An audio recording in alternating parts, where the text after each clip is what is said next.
Bonjour, alors j'espère que vous allez bien.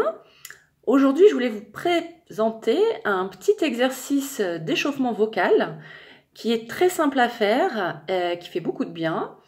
Et c'est un exercice que je fais depuis pratiquement que j'ai commencé le chant, donc depuis près de 20 ans. C'était l'une de mes professeurs d'origine espagnole qui me l'avait donné.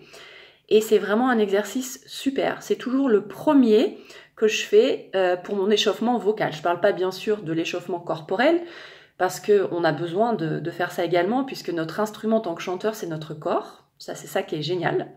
Donc chacun va sonner entre guillemets différemment. Et cet exercice, tout simple, c'est le brrr. Alors c'est un exercice que, par exemple, les enfants adorent. Ils vont faire ça très naturellement. Donc vous pouvez faire ça vraiment comme un jeu. Le brrr. Vraiment. Alors, la petite chose, c'est qu'il faut qu'il y ait une connexion, bien sûr, entre votre soutien et entre les lèvres. Donc si vous n'avez pas de soutien, il n'y a pas grand-chose qui va se passer.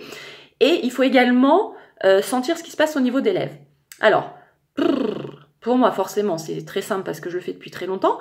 Parfois, certaines personnes ont du mal. Donc, si vous avez du mal, vous pouvez mettre vos deux doigts ici et essayer de trouver le bon endroit. Vos doigts vont accompagner l'emplacement et ça va vous aider à faire vibrer les lèvres. Vous allez voir, ça dépend des personnes. Donc si vous avez un petit peu de difficulté à trouver directement ce brrr, n'hésitez pas à placer vos doigts. Ok? Donc ensuite, vous pouvez prendre la gamme, très simplement.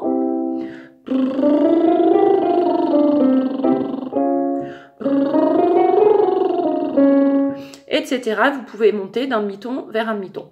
Pour les grands débutants, aucun souci, vous pouvez faire ça en inspiration. Enfin, je veux dire quelque chose qui vous inspire, en improvisation plutôt. Vraiment, et vous faites ça en vous amusant. Et vous allez voir, vous allez commencer à sentir, ok, qu'est-ce qui se passe au niveau de cette zone-là? Parce qu'ici, c'est ce qu'on appelle le masque, et c'est là où ça va résonner. Donc, quand vous projetez votre souffle devant, par les vibrations des lèvres, le son va automatiquement devant. Donc, comme ça, il ne va pas derrière. Et le son, quand on chante, doit bien sûr résonner, mais aller devant. Si vous êtes derrière, vous allez avoir mal de gorge. Et justement, si vous avez des petits, comme je dis, des petits gris-gris dans la gorge de temps en temps, ça veut dire que ça y est, votre gorge un petit peu, votre voix est en arrière. N'hésitez pas à faire cet exercice. Vraiment le vous pouvez faire tout ce que vous voulez, vous pouvez aller dans les aigus, dans les graves, vous ne pouvez pas vous faire mal tant que vous êtes devant, vous projetez devant. Donc c'est un exercice qui est hyper agréable, hyper drôle, donc vous pouvez vraiment faire ça en vous amusant, et c'est vraiment une introduction à la voix chantée. Donc voilà, donc n'hésitez pas à me faire des retours, j'espère que vous allez vous amuser, et je vous dis à très bientôt dans une prochaine vidéo. Bye bye!